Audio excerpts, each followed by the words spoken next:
me comenten si pueden ver correctamente la pantalla. Yo creo que estoy compartiendo, creo que se puede ver. ¿Sí? ¿Puede ser? Sí, Bien. sí, se Se ve ve. bien. Perfecto. Genial.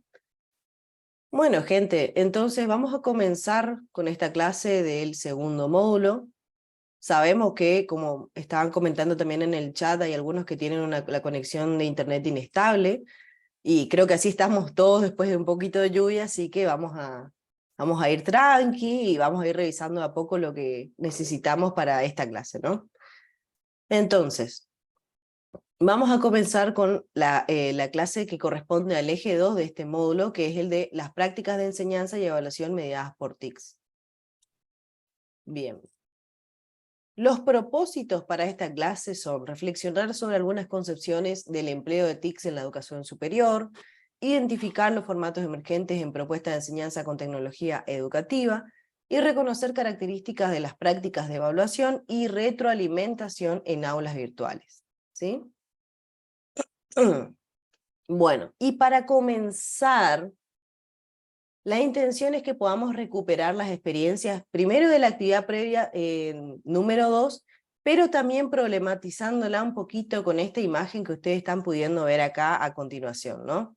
Que esta imagen es cortesía de Miguel Ángel Santos Guerra, estoy seguro que muchos de ustedes en algún momento ya se habrá topado con esta imagen, y la intención es que podamos entre todos analizar un poquito de qué estamos viendo en esta imagen, cuáles son nuestras concepciones respecto a esta imagen.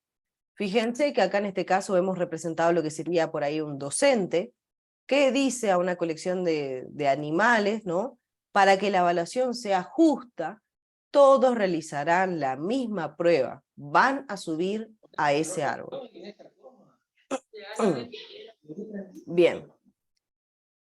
Me gustaría preguntarles también a ustedes qué opinan con respecto a esta imagen. Pueden contestar levantando el micrófono, pueden contestar en el chat, porque acá estamos viendo algo que sobre todo en el nivel superior es muy importante problematizarnos. ¿A qué nos referimos con una evaluación justa, no?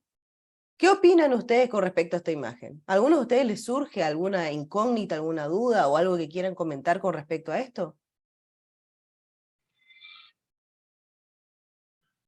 Silvia, sí, no sé si podés desmutearte. No todos van a poder subir al árbol. Ahí Vanessa ya hace el primer comentario. Sí, yo suelo usar este ejemplo en mis clases, no con objetivo de evaluación, pero sí con el objetivo de que cada uno pueda observar que tenemos diferentes habilidades y capacidades, ¿no? Y que tenemos que respetar esas habilidades y capacidades, tanto cada individuo en sí mismo como en el grupo, ¿no? Y fortalecernos a través de ese otro, ¿no? Entonces, yo lo utilizo desde ahí y me pareció hermoso, la verdad, que cuando cada uno se respeta, pierde los miedos. Entonces, una persona que pierde los miedos aprende mejor. Y me parece que desde el tema, de la evaluación también, ¿no? Es interesante. Y una vez que uno se aplica esas prácticas, comprendiendo y entendiendo al otro, escuchando al otro, me parece que se vuelve, no sé, en mis prácticas yo lo disfruto muchísimo.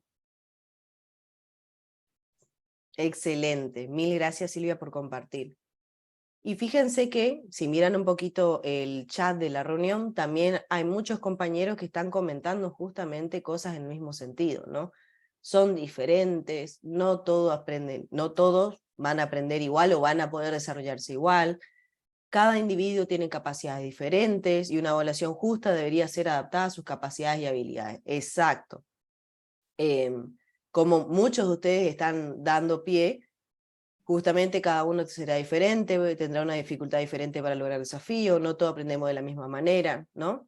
Entonces, todos nosotros ya nos hemos problematizado un poquito sobre qué pasa cuando nosotros queremos establecer una relación igualitaria, casi diría, entre que una evaluación sea justa y que sea igual para todos, ¿no?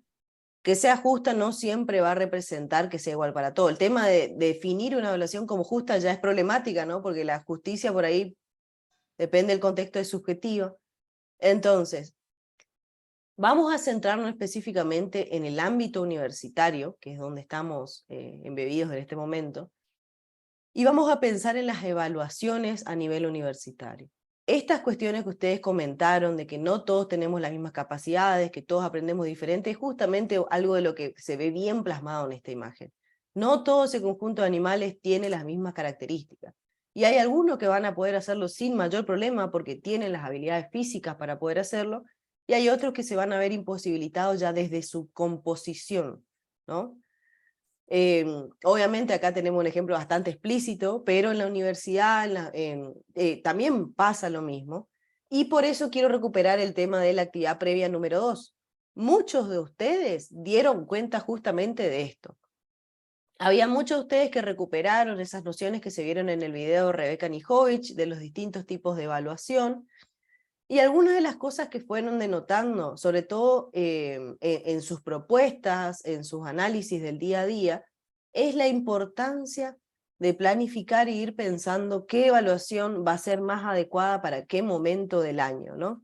Alguno de ustedes dio el ejemplo de que, sobre todo, supongo cuando están en las materias de los primeros años, los alumnos antes de ingresar ahí no tuvieron ninguna experiencia claramente con el nivel superior.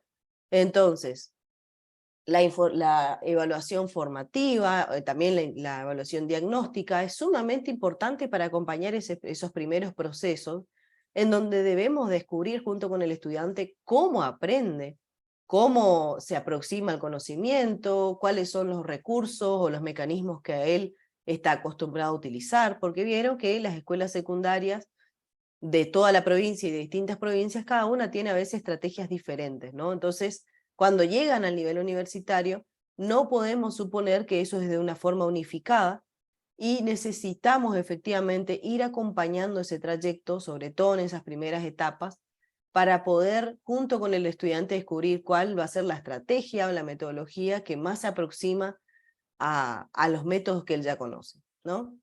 También muchos de ustedes comentaron la importancia, que eso me pareció sumamente enriquecedor, la importancia de los criterios de evaluación clarificados. ¿Por qué digo esto? Primero, que muchos de ustedes lo mencionaron como algo sumamente importante para dejar claro el contrato pedagógico, podríamos decir, entre el estudiante y el alumno, ¿no? Pero es importante porque ya nos da una noción previa de una planificación de cátedra. Les pido disculpas si estoy aclarando mi garganta un poco, pero me queda un poco de residuo de gripe todavía, entonces como que se me seca la garganta un poquito. Entonces, nosotros, como todos ustedes seguramente realizan, la planificación de la cátedra cada año. Sabemos que cada cátedra tiene sus propias características, sus propios contenidos. Planificamos previamente qué contenidos vamos a dar, cómo los queremos dar, y también planificamos las evaluaciones. Por lo tanto, siempre estamos planificando también cuáles van a ser esos criterios que nosotros vamos a evaluar o vamos a tener en cuenta para las evaluaciones. Lo importante acá, y que muchos de ustedes dieron cuenta, es clarificar o hacer transparente esos criterios hacia los alumnos. Porque muchas veces como cátedra nosotros los tenemos bien definidos, sabemos bien qué es lo que queremos evaluar, qué es lo que se considera importante, qué no le puede faltar al estudiante para poder aprobar esa materia, pero muchas veces lo que pasa es que nosotros damos por supuesto que ese conocimiento se sabe, y lo más importante sería clarificar desde el día 1 al estudiante qué debe alcanzar en nuestra materia para que él sepa desde el día 1 todo el tipo de trabajo que va a tener que hacer para poder llegar a eso, ¿no?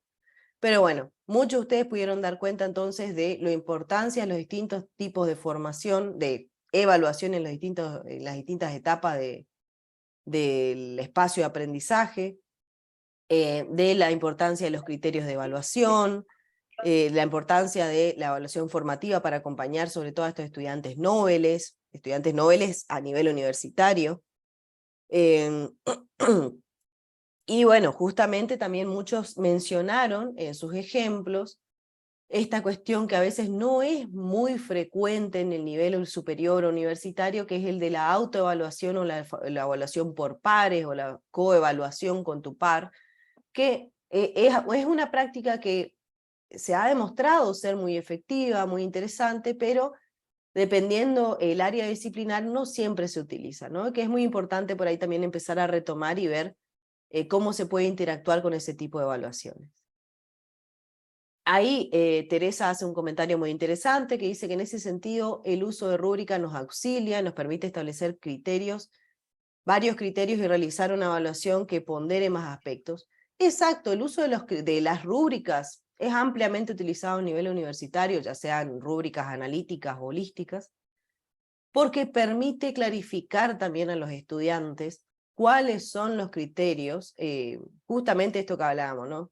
Tiene una claridad desde el momento en el que se presenta de cuáles son los criterios que se van a evaluar. Si a lo mejor es una presentación, bueno, ¿cuánto debe durar la presentación? ¿Cómo se tiene que realizar la presentación? ¿Qué características? Incluso hasta los participantes, que a veces dependiendo del nivel de especificidad, la rúbrica puede ser más específica, ¿no? Entonces no queda lugar a dudas sobre qué pasa si no me presento, qué pasa si presento solo 2-3 minutos, qué pasa si no explico todo, porque todo eso ya fue previamente explicado en la rúbrica, entonces el alumno no tiene esa inseguridad o esa duda sobre qué puede pasar si no me preparo de tal manera, ¿no? Bien, vamos a seguir justamente charlando un poquito más sobre eso ahora más adelante. Bien, entonces, teniendo en cuenta que nosotros somos todos docentes del nivel universitario, es interesante empezar a charlar el tema de la aproximación a la concepción de tecnología educativa. Tengan en cuenta que seguramente todos ustedes ya escucharon en algún momento el término tecnología educativa. Muchos la habrán visto como materia en la facultad o lo estuvieron escuchando por acá y por allá, ¿no? Acá es interesante de notar la evolución que ha tenido ese término, hasta la actualidad en donde estamos, y el enfoque que nosotros queremos darle dentro del espacio universitario. Primero que nada, pensando en qué refiere tecnología educativa. Nos referimos con tecnología educativa al uso de las TICs, las tecnologías de información y comunicación, dentro de la educación. Pero como dijimos, eso ha tenido un cambio histórico. Primero eran tecnología en la educación, ¿no? Y en esa época, que fue hace muchas décadas atrás, se utilizaba la tecnología como por ejemplo un proyector para dar una clase magistral, es decir, simplemente se usaba la tecnología como una herramienta para continuar con los mismos mecanismos de siempre, digamos, la tecnología no alteraba mucho, sino que era un medio. Después apareció la tecnología de educación, que fue como la segunda evolución, y ahí sí empezó a aparecer la tecnología ya dedicada a productos educativos. Y esa era la época en la que seguramente algunos de ustedes se acuerdan, si tiene más o menos mi edad, la época en la que salían los videos esos que tenían como cursos de inglés, o las típicas, por ejemplo, maestras de inglés o profes de inglés que utilizaban los CDs que tenían grabado, por ejemplo, cómo aprender inglés, cómo mejorar la pronunciación, cosas como esa, ¿no? Venían paquetes diseñados específicamente para la educación de algún contenido que se utilizaba en las aulas, que se utilizaba en cursos específicos, podían ser documentales, videos que enseñaban alguna tarea específica, o como decíamos, más comúnmente en esta zona se veía por ahí con los cursos de idioma, que vendían por CD o por video. Bien. Tengan en cuenta que ahí la característica de la tecnología de educación, lo que tenía característica que eran lo que se conoce como empaquetados, ¿no? Era un paquete, un CD que te traía un curso de la unidad 1 a la unidad 20 de cómo aprender a hablar inglés. ¿Qué pasa? Que eso muchas veces la gran mayoría de las veces no se adaptaba al contexto. Era un curso que fue grabado pensando en un tipo de público, y bueno, a ese público que lo podía usar y agenciar le servía, pero cuando le cambiábamos un poco el contexto es como que había muchas cosas que ya no nos ayudaban mucho a entender, ¿no? Entonces, finalmente, la última evolución de ese término es tecnología educativa, que es el término que estamos acuñando hoy en día, en donde ya en tecnología educativa el contexto es el que le da sentido al uso de esa tecnología, ¿no?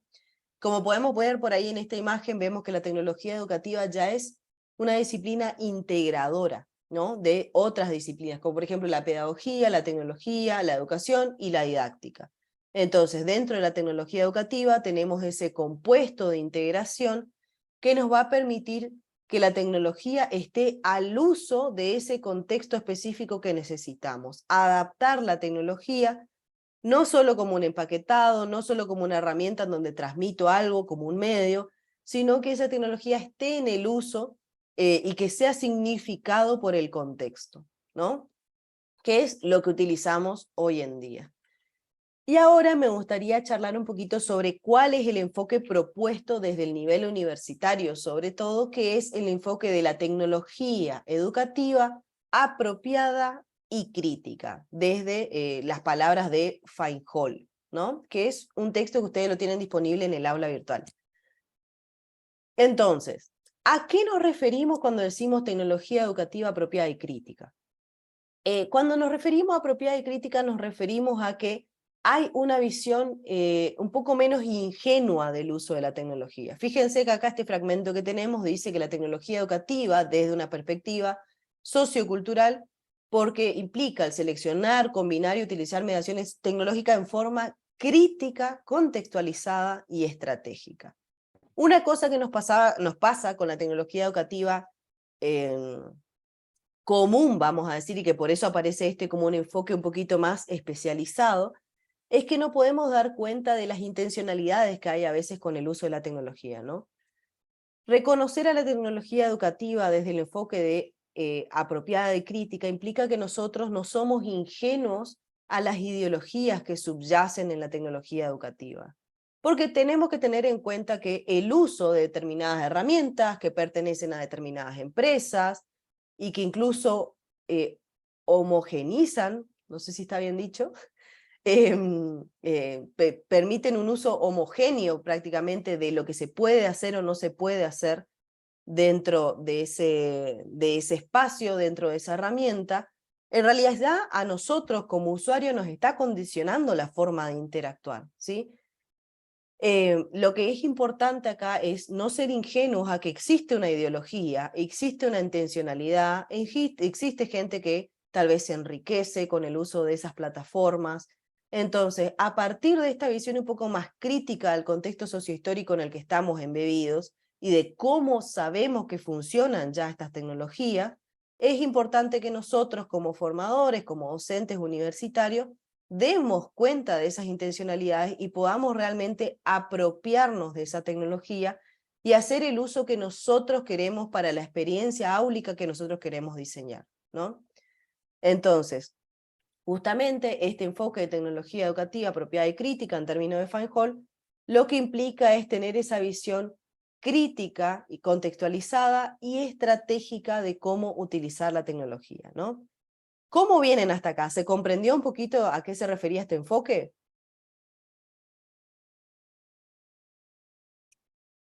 Más o menos. Bien, genial. Perfecto. Les recomiendo en las vacaciones, para los que sé que muchos de ustedes ya estuvieron revisando el material, pero en las vacaciones, cuando tengan un poco más de tiempo, les recomiendo mucho leer este texto de Feinhold. Es un texto relativamente corto, pero muy interesante para empezar a problematizar cómo ya estamos usando este tipo de tecnología, ¿no? Entonces, vamos a pasar ahora a una encuestita que quiero hacer por medio de Zoom, ¿sí? Fíjense un poquito. Es cierto, vacaciones son vacaciones, no se estudian. Eso tiene mucha razón Alejandra, disculpen por ese comentario que es casi tóxico, diría. Ciertamente las vacaciones son para descansar, ¿sí? Entonces cuando vuelvan de las vacaciones, ahí pueden pegarle una revisión a los textos, pero tiene mucha razón la compañera. Bien. He lanzado en este momento una encuesta que les debe estar apareciendo en sus pantallas, que tiene 3 preguntas, ¿sí? Espero que la estén pudiendo ver, perfecto. Acá hago la aclaración. Si alguno de ustedes está desde un teléfono y a lo mejor justo tiene varias cosas abiertas, a lo mejor no lo puede ver, puede ir contestando en el chat si le parece, que las preguntas son estas que aparecen acá, particularmente las que más me interesa que por ahí contesten. Y tiene una tercera pregunta que es, ¿cuánto tiempo creen que los alumnos interactúan con esos recursos digitales? ¿Sí?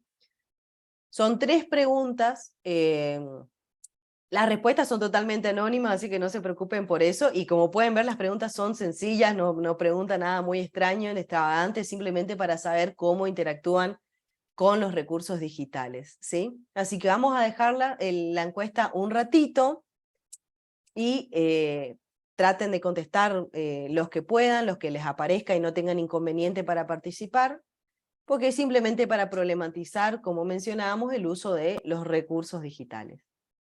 Mientras tanto, me voy a cebar un mate.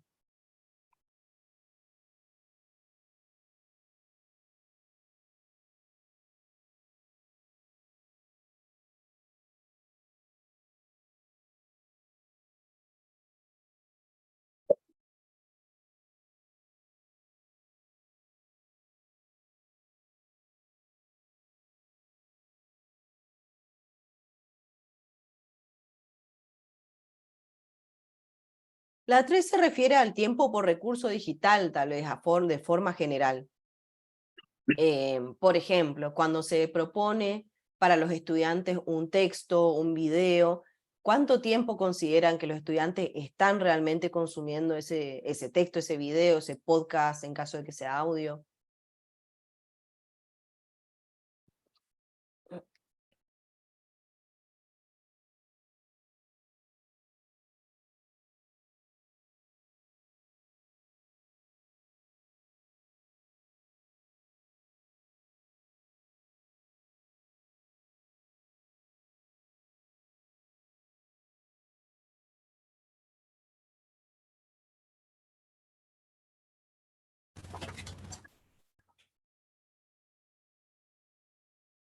Mm.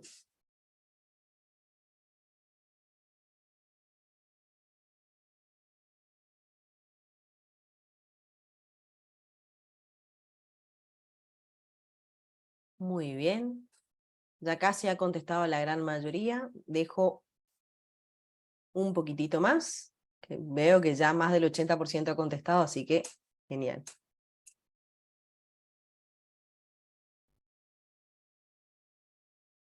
Genial. Sí, veo que la predominancia de libros y apuntes digitales, sobre todo que era lo lógico en el nivel superior, es uno de los más utilizados.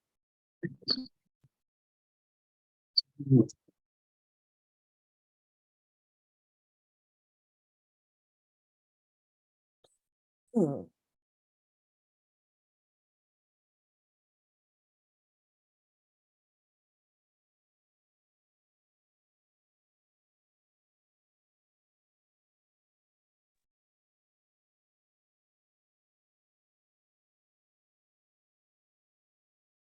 Bien.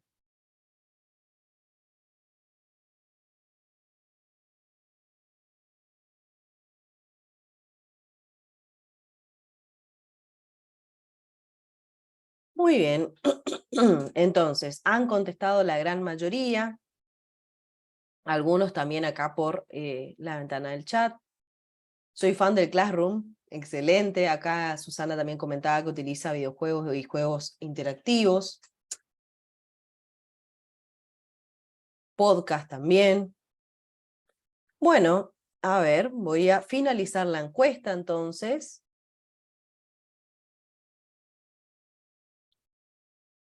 Y como van a poder ver, ahí estoy compartiendo los resultados. Seguramente a ustedes en este momento les aparece en la pantalla. Coméntenme, ¿les aparece? Bien, genial.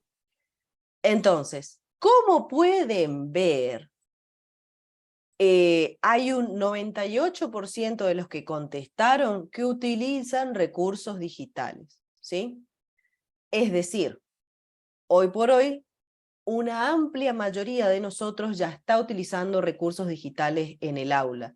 Y que esto se condice también con la necesidad que hay desde la universidad, digamos, la normativa de utilizar el aula virtual para compartir material, como medio de comunicación oficial, ¿no? Sabemos que también la universidad de por sí se estructura teniendo en cuenta esos soportes.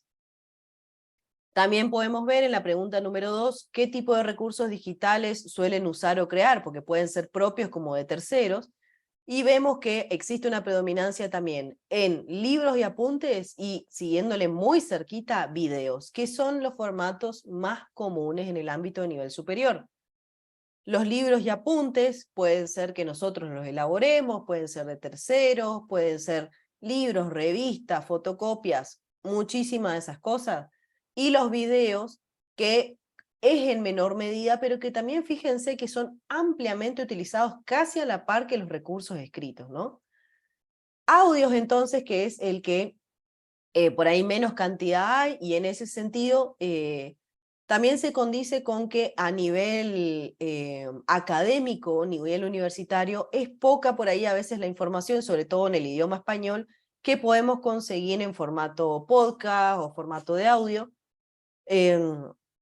Y finalmente, interactivos, que es el que quedó en tercera posición, que es decir, que es el tercero más utilizado, que serían ahí los simuladores, aplicaciones educativas o videojuegos serios, que serían los videojuegos educativos, ¿no?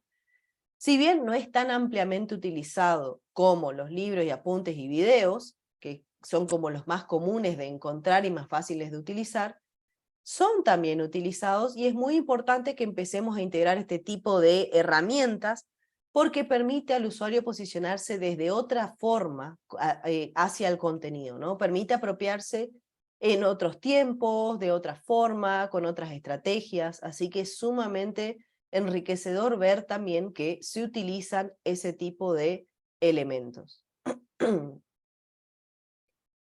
Perfecto, vieron acá también estas cuestiones propias de la didáctica de los distintos tipos de área disciplinar, ¿no? Los que somos profes de lengua extranjera usamos frecuentemente audio. Excelente. Entonces podemos ver también que según el área disciplinar o el tipo de contenido, hay algunos que pueden tener mayor preferencia por algunos formatos que otros, ¿no?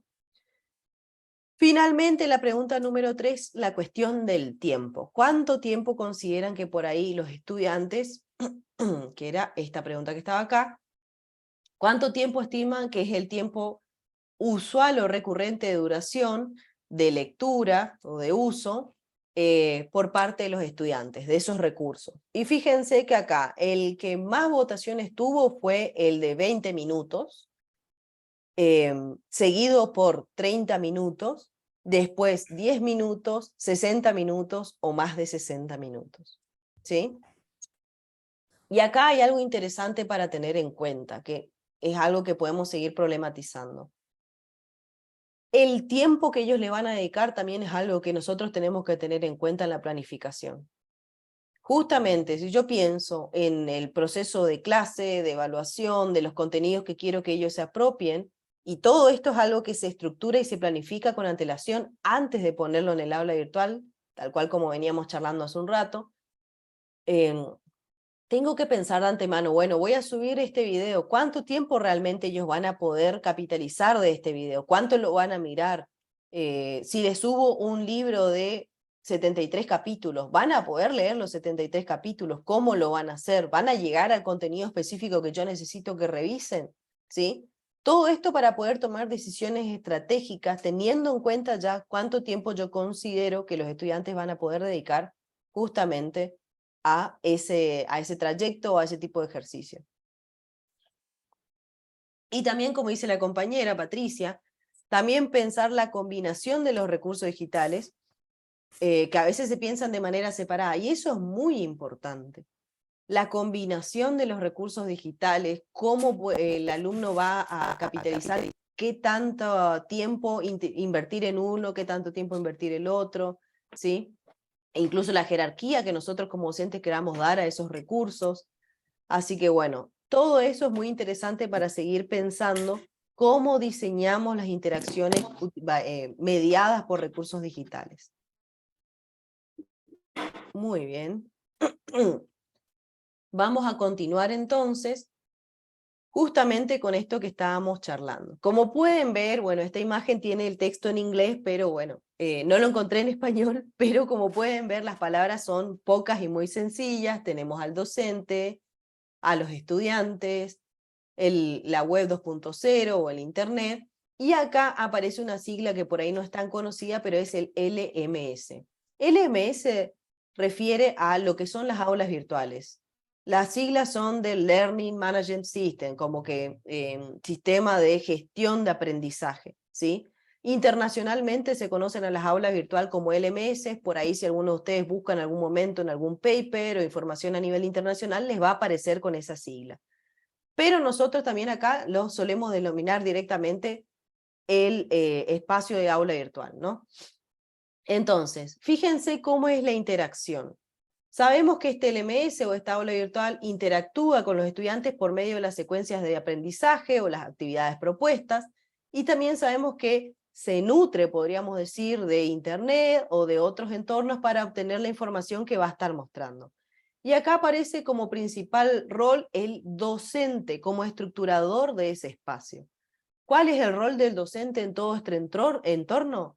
El rol del docente es poder hacer una revisión del contenido que hay en Internet, ya sea de terceros, ya sea que él lo elabore, ya sea que se elabore de forma colaborativa con otra gente.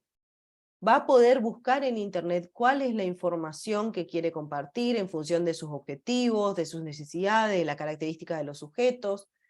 Va a poder colocarlo en el aula virtual, y acá con colocarlo me refiero a que tenemos distintas formas. Ustedes pudieron ver, por ejemplo, en el ejemplo del Padlet que nosotros utilizamos, que en realidad no pusimos el Padlet en el aula virtual, sino que pusimos un enlace para que ustedes se dirijan a esa nueva herramienta. Pero también vieron el caso, por ejemplo, del video de YouTube de Rebeca Nijovic, que es un video que está en YouTube, pero nosotros lo pusimos para que se muestre en el aula virtual, que a eso se le conoce como embeber, que quiere decir que como que lo muestro directamente en el aula virtual. Entonces, y también puedo tener material directamente subido al aula virtual, como es el caso que nosotros tenemos en nuestra aula virtual, por ejemplo, la bibliografía.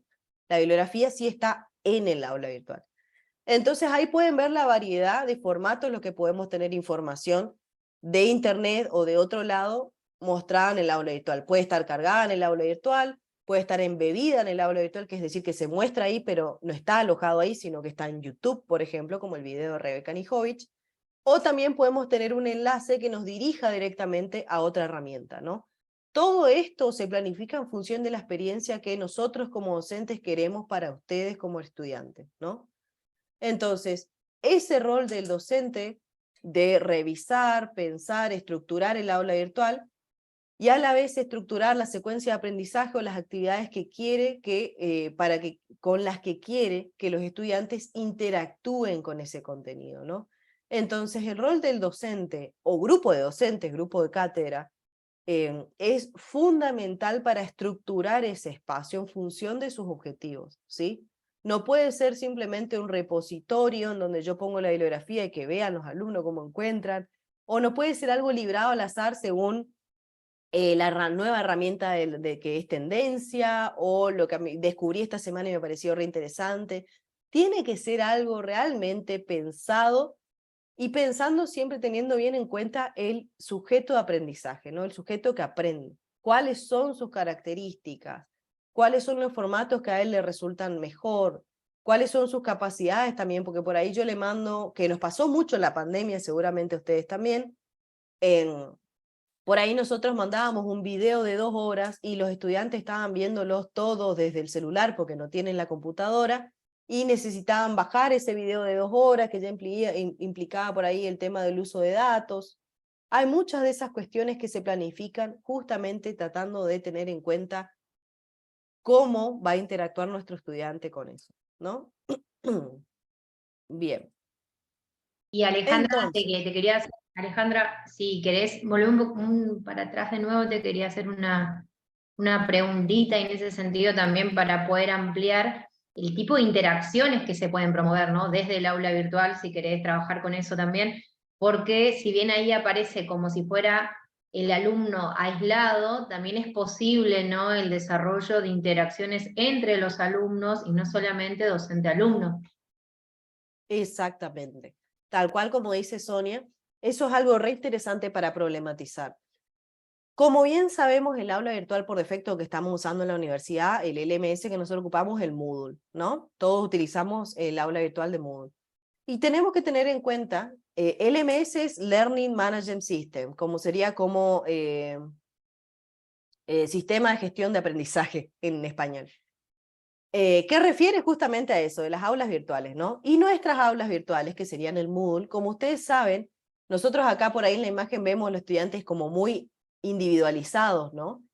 Pero ustedes saben que dentro de nuestras aulas virtuales nosotros tenemos una oportunidad de agregar recursos que nos permitan hacer esa interacción, o en individual, o en grupo, ¿sí? ¿Cómo podemos hacer eso? Bueno, fíjense que nosotros dentro de los Moodle tenemos, por ejemplo, las tareas individuales.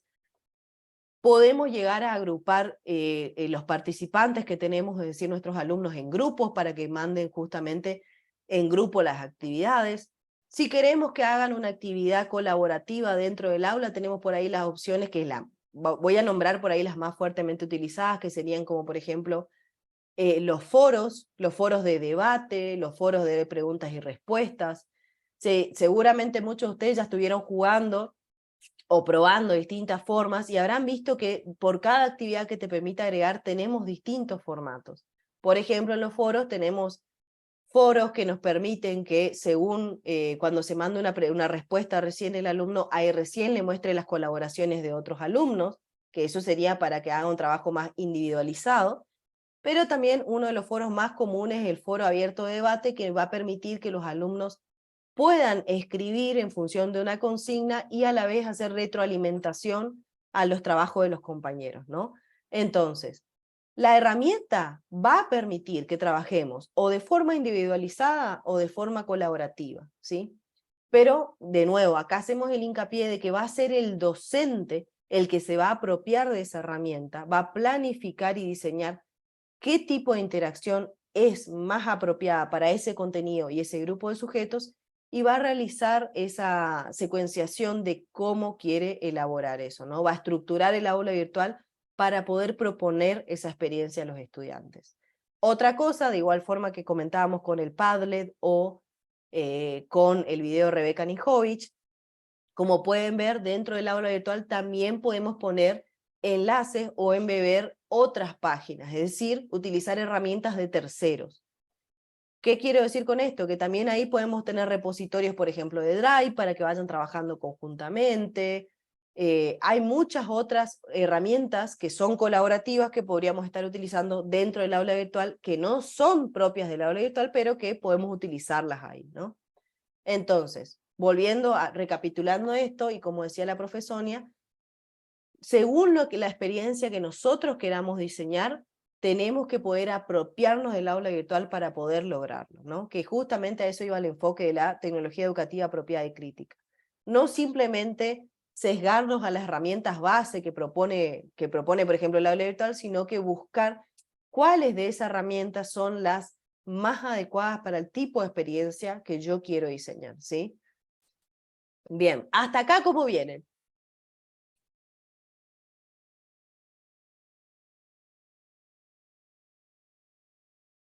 ¿Todo bien? Perfecto. Genial, gente. Bueno,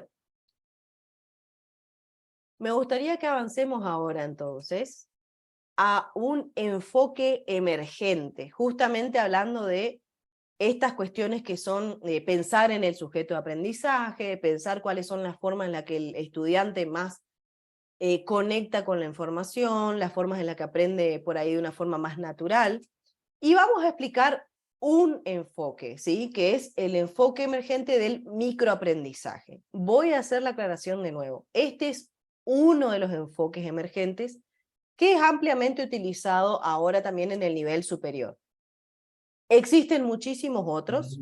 En esta clase vamos a charlar sobre este específico porque nos va a ayudar a problematizar justamente estas nuevas formas de interactuar con la información, ¿no? Bien. El enfoque de microaprendizaje lo que implica es que voy a tener como una unidad de información.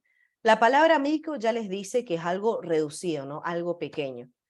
¿Qué va a implicar el microaprendizaje? Va a implicar que yo voy a tener a lo mejor un video que en pocos minutos va a explicar algo de forma contundente. Va a iniciar y va a terminar con esa idea, ¿sí? No me va a dejar ninguna duda en el medio. En ese video yo voy a tratar solo un tema, no dos, no tres, solo uno. Voy a iniciar la explicación de ese tema, voy a explicar su proceso o sus concepciones y va a terminar. ¿Qué características va a tener? Que va a ser un video, por ejemplo, corto, que va a iniciar y va a terminar con el tema, que va a ser un único tema el que va a tratar y que va a ayudar, o sea, esa es la propuesta que tiene el autor Salinas, va a ayudar a las personas que consuman eso a apropiarse de una forma más fácil o más efectiva de ese conocimiento, ¿no? Y acá vamos con las aclaraciones. El microaprendizaje, que bueno, de nuevo, ese contenido lo tienen disponible en el aula virtual para los que quieran interiorizarse con cuáles son sus características.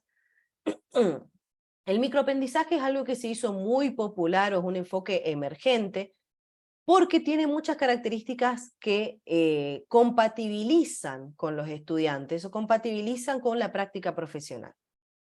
Y acá vamos a nombrar por qué por ahí es tan popular. Primero que nada, porque como mencionamos antes, que ustedes vieron con el tema del tiempo en la encuesta que estuvimos haciendo al principio, ya sabemos que los estudiantes, el nivel de participación o el nivel del tiempo que pasan utilizando esas herramientas, utilizando la información que nosotros le brindamos, a veces puede ser un poco más reducido del que esperamos, ¿no? Entonces, el microaprendizaje tiene esa capacidad de ser un contenido corto. Sabemos que si le ponemos un video de 2 horas, los estudiantes probablemente no van a poder apropiarse adecuadamente de todo lo que hay ahí, pero si yo le pongo un video de 5 minutos que explica específicamente un término que yo necesito que él repase y que sepa perfectamente para desempeñarse en su práctica, el microaprendizaje va a ser la herramienta ideal para poder llevar a eso, ¿no? El primer tema entonces sería el tema de la retención de la atención cuando están consumiendo información. El segundo tema sería que es una práctica muy cercana a la práctica profesional propiamente dicha. ¿A qué nos referimos con esto? Cuando ustedes están en su práctica profesional y necesitan repasar un contenido específico porque están haciendo un proceso y a lo mejor se olvidaron de cómo se elabora esta parte, ustedes no van a leer, por ejemplo, el libro entero para enterarse que en el capítulo 15 les decía cómo terminar ese proceso. Ustedes van directamente al capítulo 15 o buscan en internet para poder apropiarse de esa información específica que están necesitando en ese momento de práctica profesional. Lo mismo, es la misma propuesta que tiene justamente el microaprendizaje. Darle un segmento de información bien delimitado, bien explicado, para que ellos puedan apropiarse de eso como si fuera una herramienta, ¿no? Van a poder entender de principio a fin cómo se realiza ese proceso, qué significa ese término, cuáles son las concepciones, entonces van a poder apropiarse de eso de una forma un poco más significativa, ¿sí? Sin necesidad, o por ahí sin la información o los subprocesos aledaños que pueden hacer que yo me confunda o pierda el hilo de la explicación, ¿no?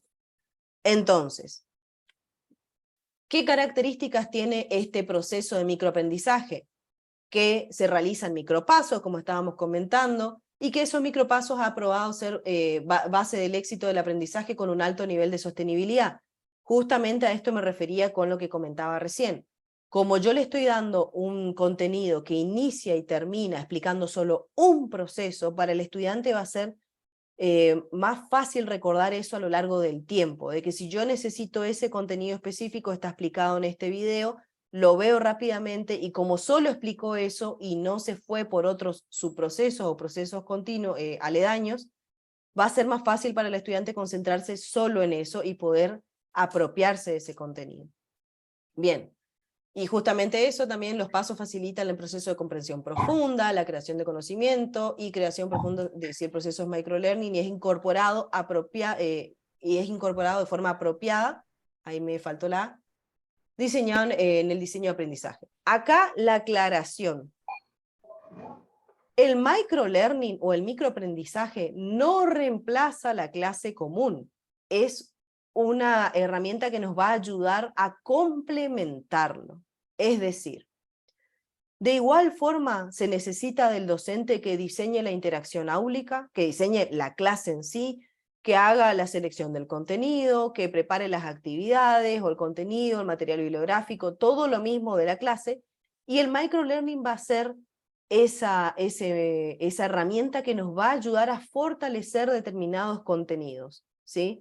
a puntualizar sobre esos conceptos que son tan importantes que el alumno no olvide para su práctica profesional o para su desempeño profesional, ¿sí? Es decir, vuelvo a aclarar, no reemplaza este enfoque todo lo que es una clase tradicional, sino que viene a ser algo más que podemos para poder complementar, para poder añadir a nuestra clase, que le va a ayudar al estudiante a aproximarse con mayor claridad a ese concepto específico, ¿sí? Concepto o conceptos varios. Una cosa que se puede hacer es que se puede dar todo el material. Por ejemplo, tengo un libro de 70 capítulos que quiero transformar en microlearning. ¿Se puede? Sí, pero eso implica que yo, en lugar de subir un video de 3 horas que explique todas esas concepciones que estaban en el libro, voy a tener que hacer el trabajo de hacer distintos videos, todos, cada uno como cápsulas, unidades de información, que van a ir explicando cada uno un subproceso diferente, que empiece y termine, como mencionamos bien cuáles son las características del microlearning, que empiece y termine ese contenido. Es un mayor trabajo también para el docente, ¿no? Pero eso es algo que queremos puntualizar. No es que este enfoque totalmente reemplaza y que yo con un video de 5 minutos voy a poder explicar lo que hay en un libro de 70 páginas, ¿no? Una modalidad muy usada en los cursos de Udemy.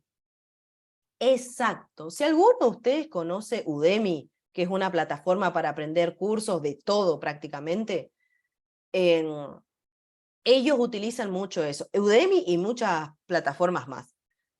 Ellos hacen eso, hacen como pequeños videos que son cápsulas que explican una unidad de información específica, ¿sí? Volviendo a las características de que eso empieza, se explica todo el contenido y termina, ¿sí? Se explica una sola cosa. Entonces vos sabés, cuando estás haciendo tu práctica profesional, pucha, me olvidé cómo se hacía esta parte, voy, miro y lo tengo a la mano, fácilmente identificable, ¿sí? También se puede utilizar con el aula invertida, exacto. Va a ser muy compatible con el aula invertida, que como todos ya seguramente fuimos revisando en su momento, el aula invertida implica esto de subir la información al aula virtual, sobre todo la parte más teórica, para que ellos lo puedan revisar en su tiempo, en sus casas, y vienen después al momento áulico a realizar prácticas, evaluaciones, trayectos formativos que requieren un poco más de una posición un poco más activa por parte del alumno, ¿no? Entonces sí puede compatibilizar muy bien con el aula invertida. Volviendo justamente a estas aclaraciones, no es que reemplaza el contenido en su totalidad, sino que es algo que viene a adicionar la forma en la que mostramos la información. ¿Sí? Bien. Para poder ejemplificar todo esto que estuvimos charlando, me Alejandra, gustaría mostrarles un ejemplo aplicado. Ale, Sí, antes de pasar al ejemplo, quizás también se lo puede pensar, ¿no?, como otro instrumento más de evaluación y de autoevaluación para el propio alumno. No sé si ¿qué te exacto. parece? Tengan en cuenta que también este tipo de estrategias, este enfoque, se suele utilizar, y sobre todo en el nivel superior, como forma de evaluación. Es decir, luego de una clase yo le puedo llegar a solicitar a un alumno que realice un video en formato microlearning, de microaprendizaje de corta duración, con un resumen de todo lo que se vio en la unidad, de todo lo que se vio en la semana, de todo lo que se vio en la clase, y estoy apelando entonces a la revisión por parte del alumno de todo el contenido que se vio, su poder de análisis y para poder discernir qué contenido sí voy a explicar, qué fue fundamental de esto, y también su poder de síntesis, ¿no? Para poder elaborar un guión o elaborar una estructura que permita que yo explique una unidad completa, por ejemplo, en 2, 3, 4 o 5 minutos, ¿no? Entonces, esta también puede ser una interesante estrategia a la hora de evaluar. ¿Por qué? Porque va a permitir al alumno, justamente esto que comentábamos, realizar una producción que le va a servir a él como repaso, como punto de análisis de su trayecto, y también va a ejercitar operaciones de nivel superior, digamos, cognitivas, para poder hacer una síntesis de todo eso que fue aprendiendo para poder expresarlo en el video. Y bueno, ni hablar de cuestiones aledañas como por ejemplo oralidad y cosas como esa, ¿no?, que también pueden estar dentro de las características que estamos fortaleciendo. ¿Sí? Justo Entonces, yo te como decía estaba la por decir, profesora, Ale, sí, perdón, Ale, justo te estaba por decir que se puede trabajar claramente con procesos cognitivos complejos, ¿no? Claramente ahí ellos pueden dar cuenta de esos procesos más complejos, ¿no? claro, exactamente. Pero bueno, no sé Claro, usted, pero ahí se pone en juego tanto la lectura del material, el conocimiento del material, la escritura de un guión, la síntesis para poder elaborar ese guión, el análisis, la presentación, ponemos en juego capacidades con la oralidad.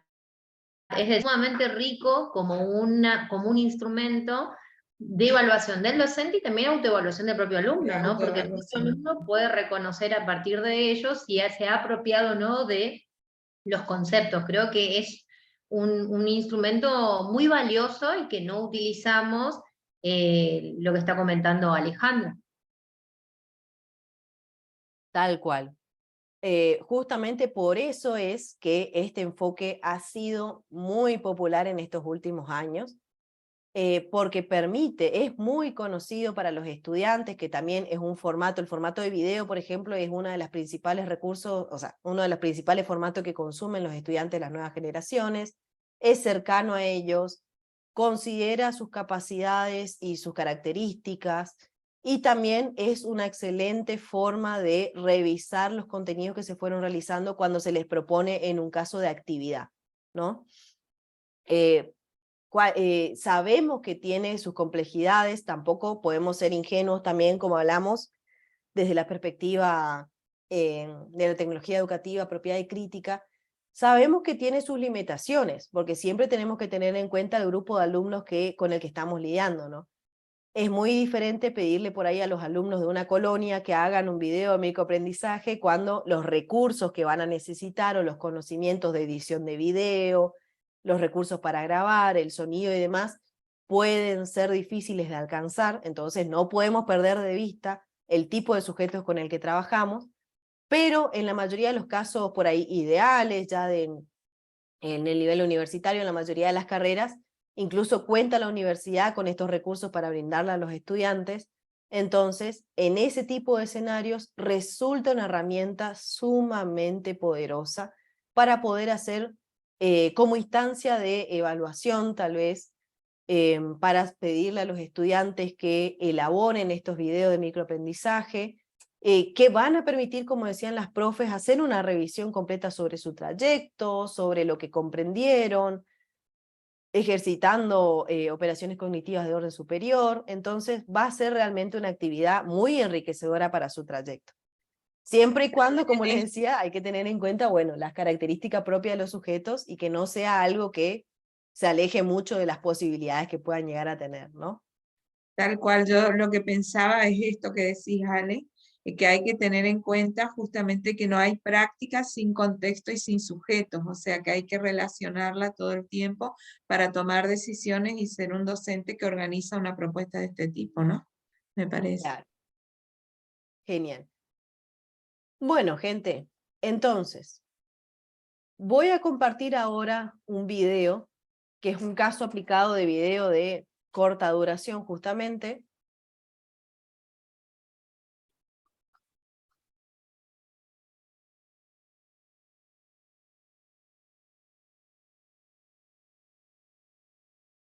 Me parece que se está viendo un poco cortado, ¿no? No se escucha, Ale. ¿No se escucha? De igual No, forma, acá aclaro una cosa. El video en sí solo tiene música de fondo, no tiene audio, así que no pasa nada si no se escucha, solo tiene como una musiquita de fondo, ¿sí? Lo que me interesa es que podamos revisar el video y qué concepciones van apareciendo, ¿sí?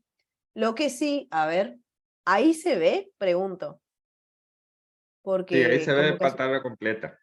Perfecto. Bueno, lo voy a reproducir entonces, como pueden ver es un video muy cortito. No se preocupen si no se escucha el audio porque de por sí solo tiene una música de fondo, ¿sí?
Bien. Esa última parte como que no se lee mucho encima porque me aparece la publicidad encima, pero bueno. Entonces, voy a cerrar acá y seguimos acá. Bien. Como pudieron ver, el video era un video de bastante corta duración, 2 minutos 18. Les pregunto, ¿de qué trataba el video?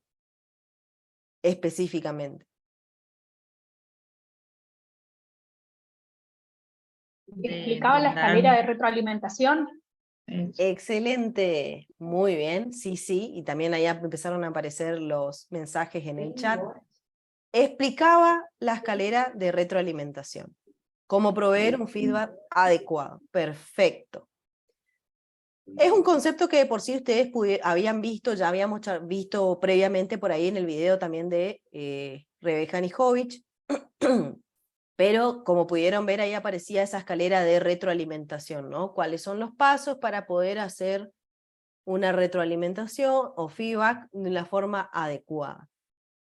Acá en ese video que pudimos ver teníamos un caso de lo que podría considerarse un video con las características de microaprendizaje. Como pudieron ver, es un video de corta duración que solo trata un tema, no trata más de un tema, no explica otros procesos, solo explica un proceso, ejemplificando, y comenta todos los componentes que componen ese proceso y que van a requerir realizarse para poder llevar adelante ese proceso, ¿no?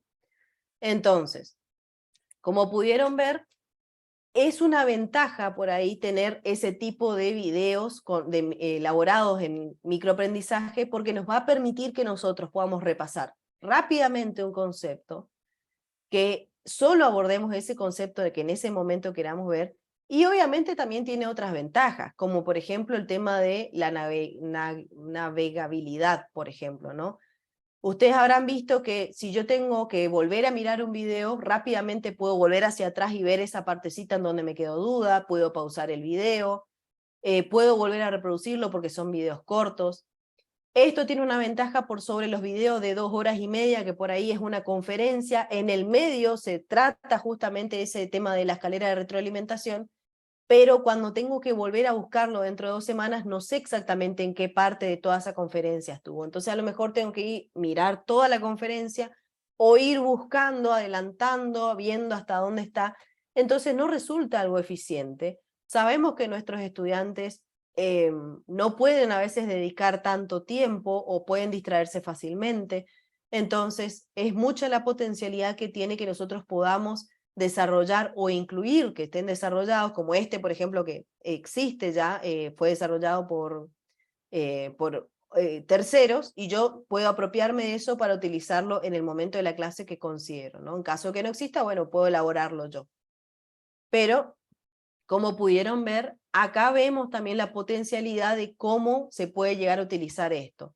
Se repasa un contenido de principio a fin, se ejemplifica, se muestra toda la información importante para ese concepto en específico y listo, termina, ¿no?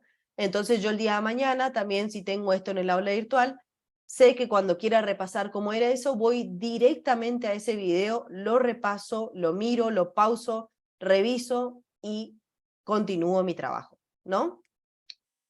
Bien.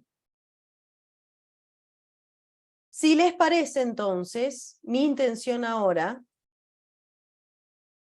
es lanzar una segunda encuesta, que en esta encuesta vamos a repasar los tipos de evaluación. En esta encuesta les van a aparecer 3 preguntas que refieren a los tipos de evaluación que estuvimos repasando en la pretarea, ¿sí? Justamente para que podamos charlar un poquito ya de cara a la evaluación y la retroalimentación, que es lo que estábamos viendo también en el aula virtual. ¿Pueden ver la encuesta? Bueno, veo que sí, porque algunos ya empezaron a contestar. Perfecto. Entonces, vamos a dar un ratito para que puedan ir contestando esta encuesta que refiere justamente a esos conceptos que habíamos visto también en la pretarea, ¿no? Justamente para dar entrada a el segundo segmento de la clase referido ya un poquito más a evaluación y retroalimentación.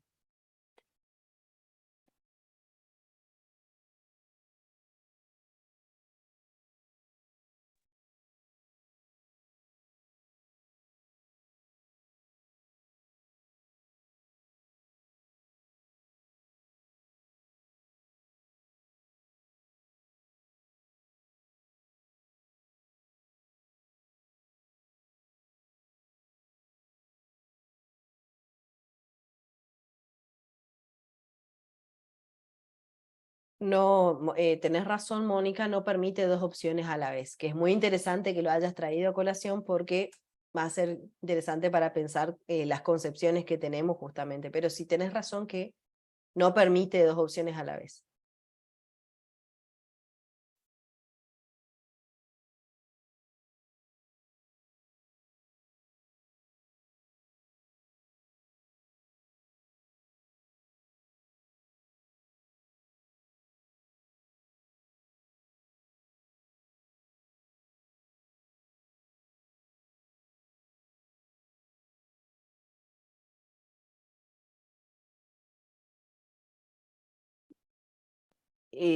María, por ejemplo, y si hay alguno más como con el caso de María, las preguntas van referidas a justamente los distintos tipos de evaluación. Por ejemplo, la primera pregunta es ¿en qué momentos entendemos que debe desarrollarse la evaluación diagnóstica y con qué objetivos? Y acá tenemos las dos opciones que tenemos en la presentación en este momento. Esa es la primera pregunta. Para los que no pudieron contestar por la encuesta, pueden contestar por el chat.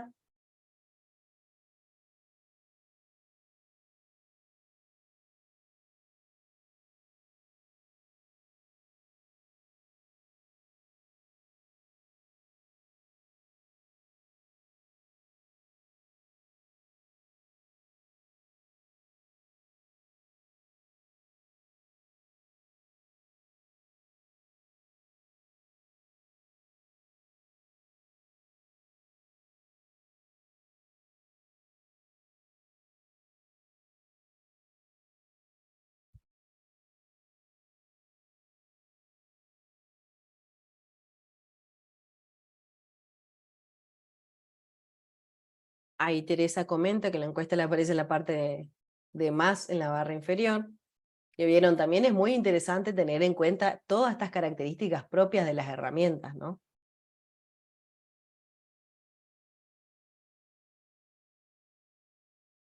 Paso a la segunda pregunta para los que no pudieron visualizarla en el teléfono.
Muy bien. Bueno, veo que la gran mayoría ya ha participado. Bueno, ahí están apareciendo algunas respuestas más. Vamos a esperar unos segunditos más y ahí damos por finalizado.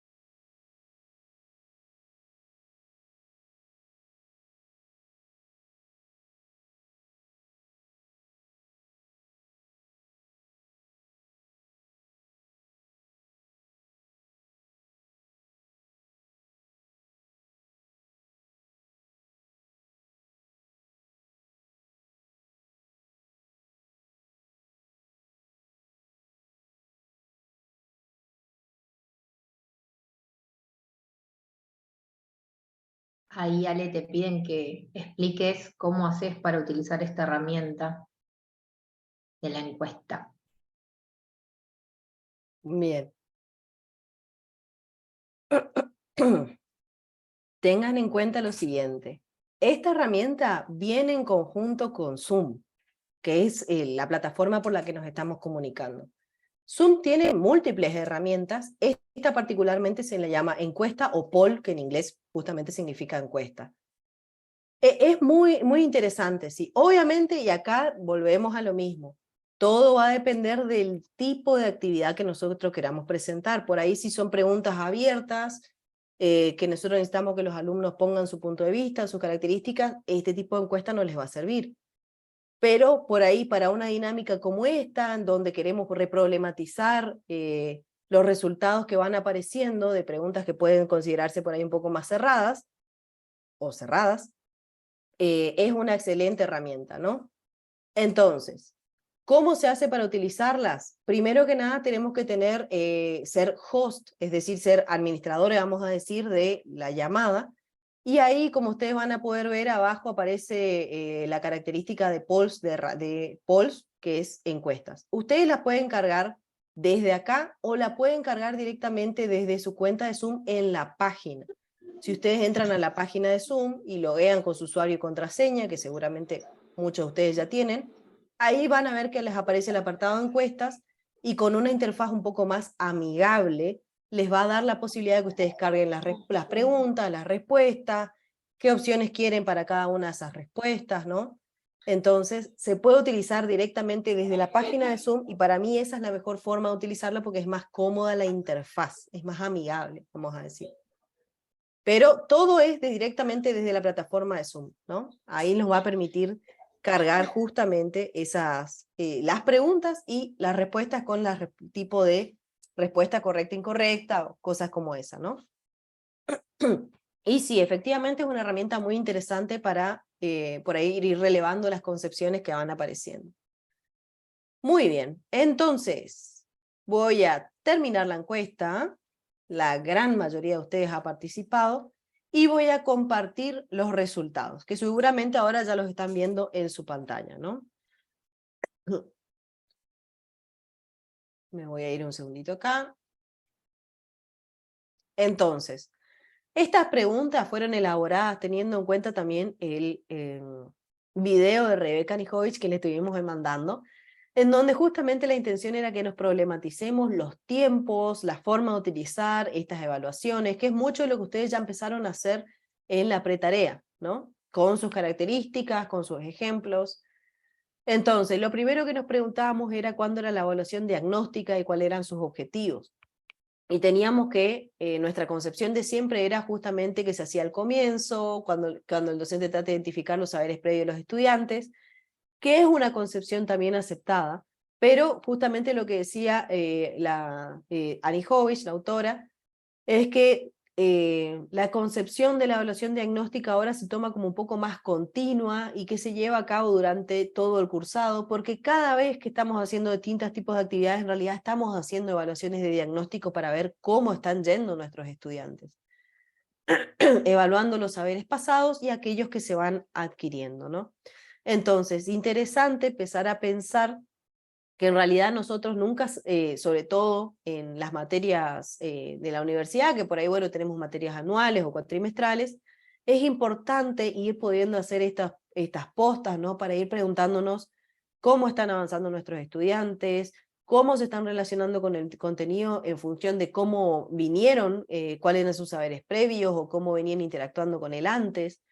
Entonces, esta parte de diagnóstico nosotros no la terminamos en realidad de hacer solo al principio de año, sino que la vamos transformando a medida que avanza el año, justamente, ¿no? Que es interesante empezar a pensarlo así para ver que no debemos dejar de pensar en cómo se están apropiando nuestros estudiantes de ese contenido. También tenemos la evaluación formativa, que en la evaluación formativa teníamos que la evaluación formativa es útil, que acá era, ¿cuál es la definición más apropiada, podría decirse, ¿no? Que la evaluación formativa es tan útil para docentes como para estudiantes, que permite que el estudiante regule sus propios procesos de aprendizaje y conozca sus fortalezas y debilidades, y puede ir monitoreando cómo va aprendiendo, identifique sus dificultades y descubra cómo superarlas. La evaluación formativa es útil para docentes porque les permite analizar los procesos de enseñanza y recolectar insumos y que permitan mejorar sus propias prácticas. Y finalmente, que la evaluación formativa incluye instancias de autoevaluación y evaluación entre pares donde pueden poner en juego los saberes de los estudiantes y hacer visibles sus aprendizajes. Acá seguramente que esta es la que la mayoría de ustedes habrá tenido temas con decir, pucha, me gustaría seleccionar más de uno, ¿no? Pero bueno, en este caso lo habíamos pensado en que por ahí la primera opción era la que más se acercaba a lo que decía Rebeca Nijovic en su video, que si bien es útil para los docentes, también es muy útil para los estudiantes y sobre todo permite que el estudiante regule sus propios aprendizajes, ¿no? Permite que conozca sus fortalezas, que conozca sus debilidades, que vaya viendo a medida que va avanzando en la cursada cómo es su trayecto.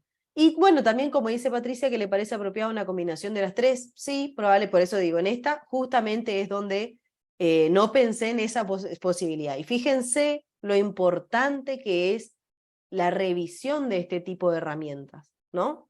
Porque yo automáticamente pensé, bueno, vamos a, según lo que estaba comentando en el video de Rebeca Nijovic, pero que en realidad nuestra práctica probablemente implique una conjunción de los tres, ¿no? Pero sí, efectivamente, la evaluación formativa es una herramienta fundamental para que nosotros, los estudiantes y los docentes, podamos ir revisando nuestro trayecto, nuestras prácticas y cómo nos estamos articulando a lo largo de ese cursado, ¿sí? Y finalmente, la pregunta 3, que era seleccionar la opción que completa la definición. La evaluación sumativa permite analizar los procesos a través de los cuales aprenden los estudiantes y de esta manera reunir insumos que orienten al docente sobre los pasos necesarios para mejorar o cambiar las propuestas de enseñanza.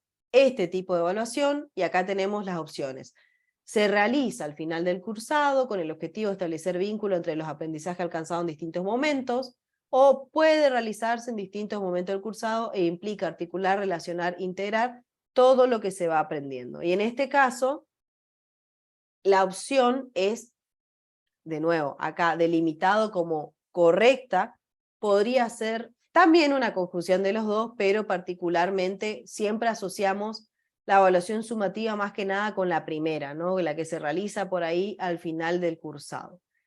Ahora, ¿por qué es interesante que repasemos esto? Es interesante porque nosotros tenemos que diseñar toda nuestra planificación teniendo en cuenta estas partes, ¿no? Teniendo en cuenta en qué momento voy a evaluar, cómo quiero evaluar, qué tipo de evaluación va a ser mejor en cada una de estas instancias para que el alumno y yo como docente podamos revisar cómo estamos haciendo nuestro trayecto. Para eso es sumamente importante, primero, tener en claro qué consideramos por cada una de estas evaluaciones para poder después articularlo dentro de nuestro espacio áulico, dentro de nuestra planificación y dentro de nuestra propuesta, ¿no? Bien. Ahora, teniendo en cuenta y habiendo revisado nuestras concepciones de evaluación, es interesante que abordemos algo que es sumamente importante, que es el tema de la retroalimentación. Más específicamente, los protocolos de retroalimentación. Y acá quiero hacer la primer salvedad. La palabra protocolo puede ser una palabra que tensione mucho, porque protocolo suele confundirse por ahí mucho con lo que es estándar, con lo que son reglas muy rígidas, muy específicas, ¿no? Es la concepción que suele darse a la palabra protocolo. Es algo, una secuencia de pasos ineludible que por ahí está muy rígida, muy estándar. Tengan en cuenta que acá la intención es tratar la palabra protocolo como una serie perdón, sí, no sé si alguien quería comentar algo o se abrió el micrófono sin querer. Bueno, continuamos. Acá estamos utilizando la palabra protocolo como guía, ¿no? Voy a parar de compartir la encuesta que no me di cuenta que no la había parado. Muy bien. Este protocolo de retroalimentación, como la llama la autora Rebeca Nijovic también en el video, refiere más que nada a como una guía de los trayectos, ¿no? Como unos senderos marcados que nosotros podemos llegar a seguir o andar para poder llegar a una elaboración, ¿sí? Va a ayudar a encaminar un proceso. Por ejemplo, en este caso, el proceso de retroalimentación. En este sentido, sabemos que históricamente el tema de la retroalimentación en el nivel universitario puede ser un área compleja, ¿no? Sobre todo también teniendo en cuenta que en aulas virtuales anteriores o la forma más tradicional, los tipos de retroalimentación no siempre contribuían al aprendizaje significativo del estudiante, no siempre contribuían a ayudar al estudiante a apropiarse de cuál fue su trayectoria, cuál fue su desempeño en esa evaluación, en esa cátedra, y es algo a lo que en el nivel superior debe apuntarse, que la retroalimentación sea un insumo más para el aprendizaje de este estudiante, ¿no? No ver la evaluación como un estado de condición de acreditación, de aprobado o desaprobado, sino tener en cuenta y propiciar que la experiencia de evaluación sea una instancia más de aprendizaje para el estudiante. Eso se va a poder conseguir en función de que nuestra retroalimentación como docentes sea un espacio más de aprendizaje en donde le podamos indicar qué necesita seguir trabajando, cómo puede seguir trabajando, dónde están sus fortalezas y debilidades. Y sabemos que esto es una tarea laboriosa, porque a todos nos ha tocado corregir incansable cantidad de exámenes a veces, pero bueno, es la única herramienta que vamos a poder proponer para que el estudiante pueda revisar su situación y seguir trabajando en función de eso, ¿no? Ale, yo agregaría también que en la complejidad de estos procesos de retroalimentación ayuda también a revisar nuestras propias prácticas docentes, ¿no? Con sentido crítico, en ese sentido, como trabajábamos el otro día, ¿no? No solo la del estudiante, sino también, bueno, qué hacemos con nuestra enseñanza, con nuestras propuestas de enseñanza. Exactamente, como dice la profe Mónica, sumamente importante. Tener en cuenta que nosotros no podemos desvincularnos completamente de los objetivos que tienen nuestros estudiantes. Nuestra intención como cátedra siempre es plantear determinados objetivos, herramientas o estrategias para llegar a esos objetivos, y llegada a la finalización del año o en cualquiera de estas instancias en donde estamos elaborando distintos tipos de evaluaciones, la retroalimentación va a ser la forma en la que también revisemos ese trayecto que estamos haciendo, tanto los alumnos como nosotros, para poder ir guiando y redireccionando tal vez nuestras estrategias, ¿no? Entonces, sumamente importante también lo que comentaba la profe Mónica con respecto a eso.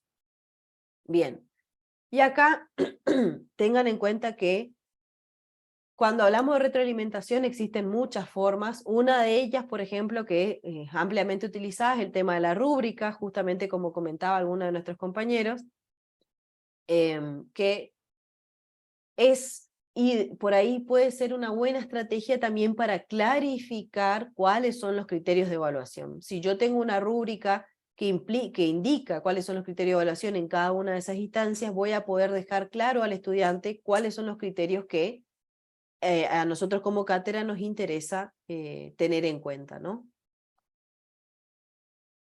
Bien, y en ese sentido nos interesaba repasar rápidamente lo que es el protocolo de la escalera de retroalimentación, que es justamente lo que estuvimos viendo en el ejemplo de microlearning, que era un video en donde se explicaba justamente cómo puede llegar a realizarse una retroalimentación. Y acá vamos a hacer un conjunto de aclaraciones. ¿Esta es la única forma de hacer una devolución? No. Esta es una particularmente propuesta por la autora que nosotros vamos a charlar acá y que consideramos que es una que ayuda a los estudiantes a no sentir que la nota es solo en términos punitivos, sino a sentir que la nota o la devolución que se le hace reconoce el trabajo que ha hecho, describe el mismo, lo reconoce y también le da indicaciones para continuar mejorando, ¿no? Entonces, siguiendo esta escalera de retroalimentación, vamos a tener una forma de aproximarnos a los estudiantes en la devolución que pueda ser realmente valiosa o fructífera para ellos a la hora de revisar sus prácticas también. ¿Es la única forma que existe de hacer retroalimentación? No, existen muchas otras, muchas son válidas. En este caso vamos a ver esta específica, ¿no? Entonces, la escalera de retroalimentación, como ustedes pudieron observar en el video, se va componiendo como de distintos pasos, desde los escalones más bajos, en donde empieza la descripción, siempre tratar de describir qué es lo que hizo el alumno, en la tarea que presentó, en el ejercicio que presentó, la valoración, ¿no? El valoro, bueno, ¿qué se valora de eso? Mira, valoramos que hayas podido seguir el ejercicio, que te hayas presentado. A partir de ahí mencionar qué preocupa o qué nos cuestionamos. Y finalmente aparece la sugerencia para indicar al alumno por qué caminos puede seguir caminando para poder llegar a otros resultados o seguir mejorando, seguir ampliando esa información, ¿sí? Ahora, esto puede parecer un poco abstracto, así que vamos a ponerlo en un par de ejemplos. Acá hago la aclaración, el primer ejemplo es un ejemplo bastante simple, simplemente a modo de ilustrar, ¿no? Bien, algún profesor de matemática que esté por acá seguramente se quiere matar. 4 más 4 es igual a 9. Sabemos bien todos que este ejercicio tal vez no está correctamente resuelto, pero acá yo tengo dos opciones. O le puedo poner esto está bien o esto está mal, o puedo intentar ampliar un poco más esta devolución, siguiendo, por ejemplo, la escalera de retroalimentación. ¿Cómo quedaría eso? Bueno, fíjense cuál es la retroalimentación. Puedo pensar, bueno, ¿qué veo o cuál es la descripción? Veo que realizaste la suma de dos números. ¿Qué valoro? Bueno, valoro que expresaste la operación con la simbología adecuada, ¿no? Porque sabemos que quería sumar y efectivamente la simbología es la de una suma. ¿Qué me preocupa? Que el resultado de la operación no es el correcto o no se condice con lo que estuvimos trabajando en clase o no corresponde al resultado esperado. ¿Y qué sugiero? Bueno, sugiero que revises la operación y que asistas a nuestra próxima clase de consulta, por ejemplo, ¿no? Acá, de nuevo, vale la aclaración. Esto es un ejemplo simplemente para charlar un poquito, para empezar a problematizar cómo podrían hacerse estas devoluciones. Un ejemplo con una suma muy simple, muy sencilla, pero es para empezar a pensar, ¿no? Que yo tranquilamente podría haberle puesto una tilde o una X, pero en lugar de eso voy a decidir hacer una devolución que permita que el alumno sepa que nosotros vimos su trayecto, vimos lo que hizo, se valora el trayecto que está haciendo y se sugiere qué pautas necesita para mejorar, ¿no? A continuación, les cuento que esto es una experiencia personal. Les estoy mostrando lo que es una corrección realizada hace muchos años atrás de un ejercicio de una materia de programación, ¿no? Al alumno se le solicitó, la consigna era que presente 2 puntos, que tenían que programar 2 funciones, y en este caso el alumno presentó solo una. Fíjense la devolución elaborada, sin el protocolo, ¿no? Ejercicio 8, no realizado, porque no se presentó. Ejercicio 10, no controla ni la primera ni la última posición, que bueno, es algo referido al código, un error que aparecía. Y finalmente una aclaración que dice no respeta la sintaxis. Como pueden ver, en realidad, yo como docente en ese momento pensé, bueno, me parece que él va a entender claramente que está incompleto y cuáles son los errores. Pero fíjense que yo acá no le estoy dando a lo mejor mucha información para que él pueda entender cómo seguir indagando, qué tiene que hacer, hacia dónde puede ir con esto, ¿no? Entonces, pensando en esta devolución específica, si yo siguiera el protocolo de retroalimentación, y de nuevo, esto es simplemente un ejemplo porque podría incluso ampliarse más, esta es la segunda versión de cómo podría llegar a realizarse esa corrección, ¿no? Primero que nada, la descripción. Has presentado el ejercicio 10 perteneciente al TP4, ¿no? ¿Qué hizo? Bueno, efectivamente presentó el ejercicio 10. La segunda, ¿qué se valora? Bueno, se valora que el desarrollo del mismo, se valora el desarrollo del mismo siguiendo los pasos realizados en la clase de práctica. Es decir, valoro que evidentemente asististe a la clase de práctica y seguiste todos los pasos para realizar la actividad. Nos preocupa la falta de entrega del ejercicio 8, ya que no sabemos si se debe a que no has podido comprender cómo realizarlo. Ahí en ese cómo falta el acento, pero bueno, vamos a ignorar eso. Y finalmente, las sugerencias, ¿no? Sugerimos que realices la prueba de escritorio del ejercicio entregado, que la prueba de escritorio es simplemente realizar un análisis parte por parte de cómo se fue realizando el ejercicio, para que ahí ver si da cuenta de dónde fueron surgiendo los problemas. Revises el ejemplo trabajado en clase, que es un material disponible en el aula virtual, y asistas a la clase de consulta el día jueves, por ejemplo, ¿no? Entonces ahí en la sugerencia le estoy dando 3 actividades que les puede llegar a ayudar a encauzar su práctica. Uno es realizar la prueba de escritorio para que vaya analizando parte por parte cómo fue desarrollando el ejercicio, que revise el ejemplo subido de la clase, subido al aula virtual, para que pueda comparar lo que él hizo con lo que se realizó en la clase, y finalmente se le sugiere que asista también a la instancia de clase de consulta para despachar todas las dudas que pudieran aparecer con respecto a eso, ¿no? Entonces, vuelvo a repetir, esto es simplemente un ejemplo, podría hacerse la devolución de múltiples formas, podría darse directamente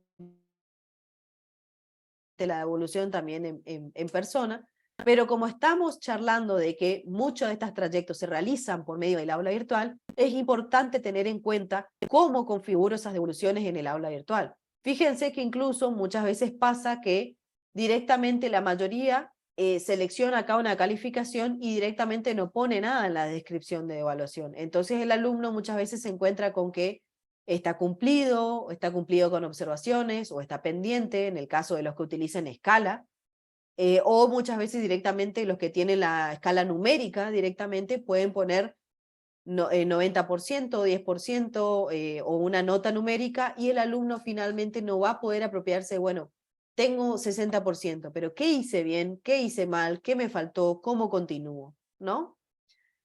Bien. Hasta acá, gente, ¿cómo vienen? Yo quería agregar algo, Alejandra, que muchas veces nos preocupa el ingreso en la universidad y el sostener la matrícula y la gran deserción que tenemos en el primer año de las carreras, ¿no? Qué interesante, la retroalimentación, como decía Mónica, sirve tanto para el alumno como para el docente. Pero pensando en el primer año de nuestras carreras, interesante, y no con esto significa que no lo usamos después, pero qué interesante es utilizar la retroalimentación para esos estudiantes que hoy, como cuando arrancó Alejandra decía, vienen de la escuela secundaria y cada uno tiene un recorrido distinto.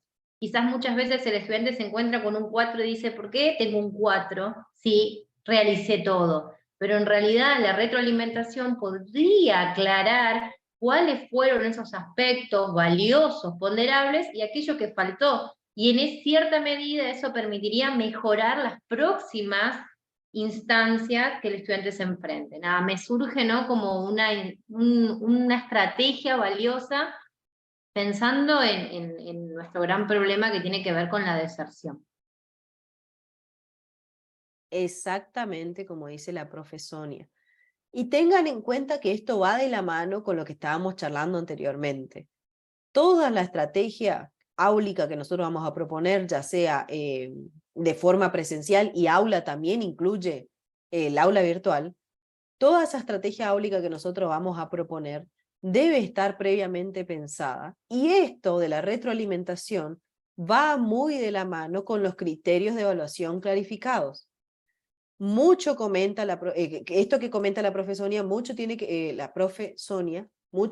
ver con esta planificación y clarificación de los criterios de evaluación, sobre todo en los primeros niveles o los niveles, en los cursos cercanos a, por ejemplo, el nivel secundario. Sabemos que todos nuestros estudiantes que ingresan, no todos son del secundario, hay algunos que vienen de otros trayectos, pero en su gran mayoría los ingresantes son gente que viene directamente de una escuela secundaria. Los trayectos en las escuelas secundarias son diferenciados, van a venir con conocimientos diferentes, con estrategias diferentes, y es por eso que es sumamente fundamental, sobre todo en los primeros años, clarificar las estrategias, clarificar los criterios que se van a utilizar, cuáles son que se van a utilizar para evaluar, qué se va a valorizar de eso. Muchas veces nos pasa, sobre todo en los primeros años, que no sé, les pedimos a los estudiantes que presenten un trabajo y no citan los autores que trabajaron, o copiaron y pegaron directamente todo de internet, no le dieron formato, y nosotros automáticamente, como académicos que somos, decimos, ¿cómo puede ser? Pero tenemos que tener en cuenta que no podemos dar por sabido ese conocimiento, ¿sí? Cada escuela secundaria probablemente lo trabaja de forma diferenciada, y nosotros no podemos suponer que los estudiantes entran a la universidad o llegan incluso al segundo año sabiendo cómo estructurar un texto que se puede llegar a presentar en el ámbito académico. Ese ejemplo es válido para muchas otras cosas, ¿no? Entonces, es sumamente importante clarificar los criterios.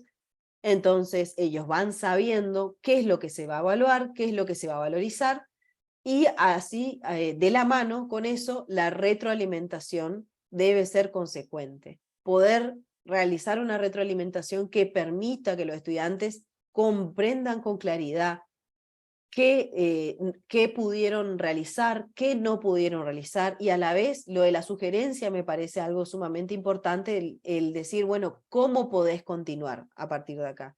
¿Cómo sigue esto? No es que quedó en y lo hiciste bien y lo hiciste mal. Para que realmente este momento de evaluación, sea diagnóstica, sea formativa, sea sumativa, sea una instancia más de aprendizaje para los estudiantes, ¿sí? Bien. Y acá agrego una cosita nomás con la sugerencia. Desde la perspectiva crítica, recordemos que la educación es una ciencia de acción y que es orientativa, o sea, el educador, el docente, el profe tiene que orientar, sugerir otros modos de pensar, en ese caso la situación, ¿no? Como para desafiarlo al estudiante también, ¿no? Lo de la sugerencia o la orientación es bien importante, me parece. Exactamente, es sumamente importante. Entendemos que las lógicas de las distintas áreas disciplinares a veces es difícil. Fíjense que en este ejemplo, no sé dónde estoy escribiendo, ahí voy. En este ejemplo que estaba dando acá, es un ejemplo muy traído de los pelos, pero muchas veces puede pasar que cuando es algo que es un procedimiento muy específico, a veces puede ser muy fácil decir, bueno, no, está bien, está mal, es fácilmente observable que no es correcta la respuesta, pero a veces, sobre todo, el dar indicaciones sobre lo que se hizo y cómo se puede continuar para revisar el error es fundamental para que los estudiantes puedan efectivamente ver cómo avanzar a partir de ese obstáculo con el que se han encontrado, ¿no? Bueno, para ir cerrando, me gustaría compartir una última encuesta. Es la última, les prometo, que estoy lanzando en este momento, en donde vamos a charlar rápidamente sobre la retroalimentación. Son 2 preguntas, en donde tenemos como las concepciones de cómo tomar a la retroalimentación. La primera es la idea de la retroalimentación.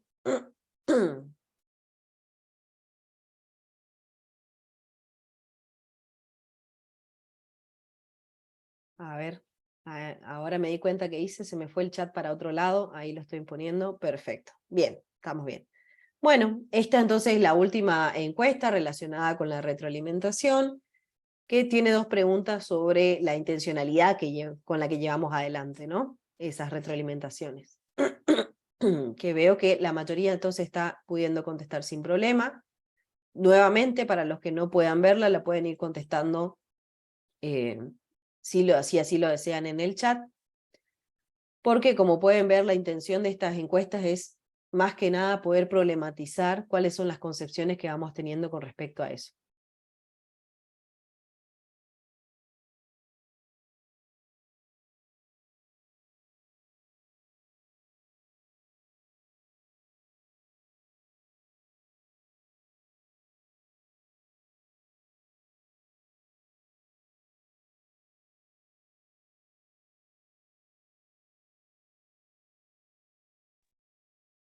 Alejandra, Sí. aprovecho para preguntarte en este tiempo, mientras contestan la encuesta, este formato de encuesta de Zoom, la pregunta que tengo es, ¿uno lo tiene que hacer antes de la clase para que quede vinculada, digamos, a la clase, o es que lo puede preparar con tiempo y dejarlo ahí en la cuenta?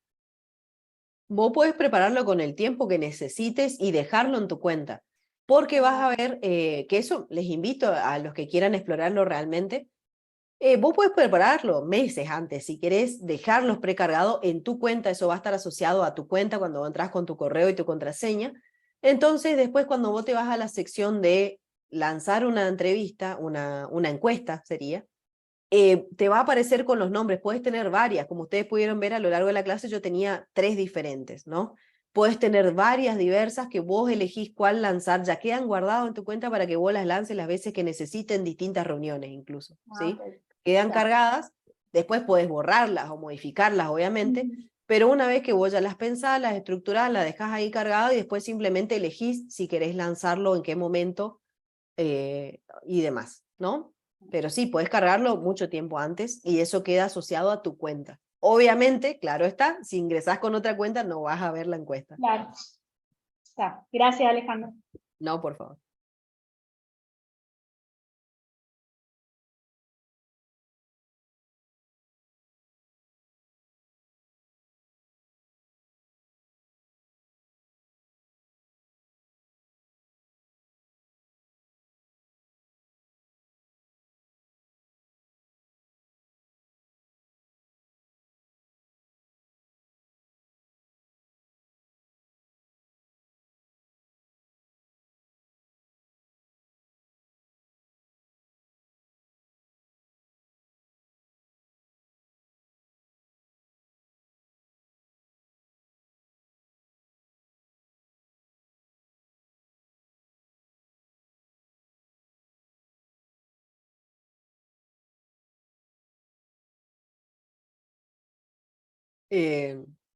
Lo de la música me parece muy buena idea. En realidad, en la virtualidad, cuando trabajábamos así con encuestas o con actividades que tenían que hacer en el momento, poníamos la típica música de ascensor.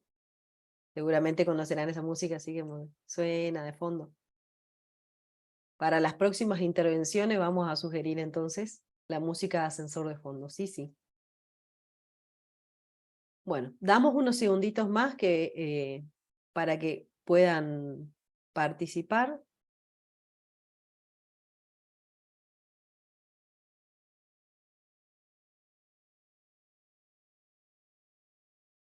Bueno, saludos a los que tengan que retirarse. Nosotros enseguida vamos a ir cerrando la clase.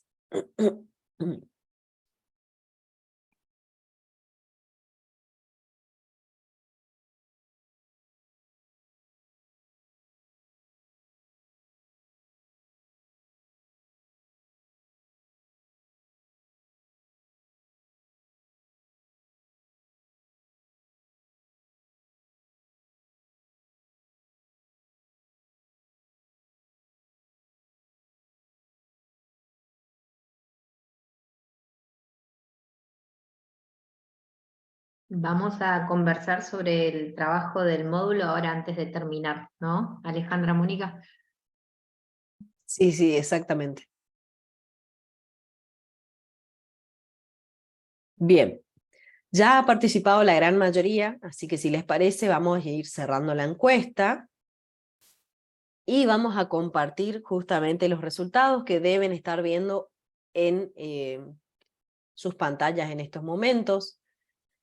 Bueno, entonces, ¿cuál es la idea de la retroalimentación? Y en este caso la gran mayoría de ustedes concordó con que la retroalimentación formativa es un modo de dialogar con el estudiante. Implica hacer sugerencias, ofrecer preguntas, valorar las producciones a modo de establecer un diálogo entre el docente y el estudiante que impactan los aprendizajes, en ambos sentidos. Va a impactar en el aprendizaje de los estudiantes y va a impactar también en nuestro conocimiento y desarrollo como docentes de cátedra, ¿sí? Así que en este caso, la opción por ahí más cercana, más adecuada y en la que todos la gran mayoría ha acordado es esa segunda opción, ¿no? La retroalimentación formativa como un diálogo entre el estudiante y el docente. Y con respecto a esto, hablábamos de cuáles son los criterios que servirán para identificar las distintas calidades de las producciones y desempeño de los estudiantes, qué instrumentos contribuyen a lograrlo. Y acá sí hay una gran diversidad con respecto a las respuestas, apareciendo en primer lugar las rúbricas, cosa que efectivamente es una de las herramientas que más va a contribuir a esto. También en segundo lugar las bitácoras o diarios de formación, herramientas también ampliamente utilizadas y disponibles para utilizar desde el aula virtual o en el aula virtual. Seguidamente también de los protocolos, entendiendo a estos protocolos como guías tal vez de procedimientos que se pueden llegar a realizar y no como un estándar encorsetado propiamente.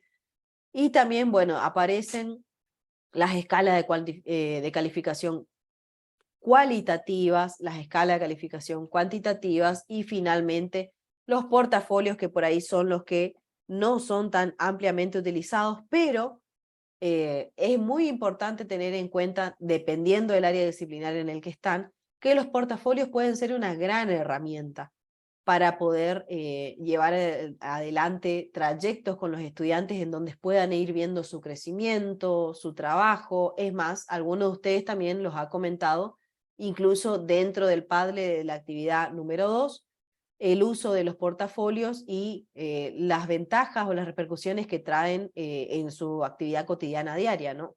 Así que también, bueno, eso también me trae a colación que les invito a que lean las contribuciones también de sus compañeros en el Padlet para poder enriquecer también desde los distintos puntos de vista de los colegas, ¿no?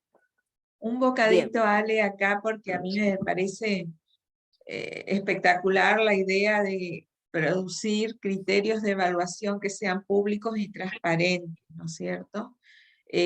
Pensando en la universidad pública, en una universidad nacional, como nosotros que somos educadores, democratizando el conocimiento y trabajando el derecho a la educación, ¿no? ¿Cómo podríamos también un desafío, sobre todo en los cursos superiores, si bien no se corre al docente de su lugar de organizador y mediador con el conocimiento, pero sí construir criterios colaborativos con los propios estudiantes, ¿no? Y bueno, aparte de hacerlos públicos y transparentes, comprometerlos a ellos con esos criterios de manera colaborativa, ¿no? Con una elaboración más entre todos en los procesos de evaluación, ¿no? Para ir pensando en procesos más democráticos, que no todo quede centrado en la figura del docente, ¿no? Eso nomás como bocadito.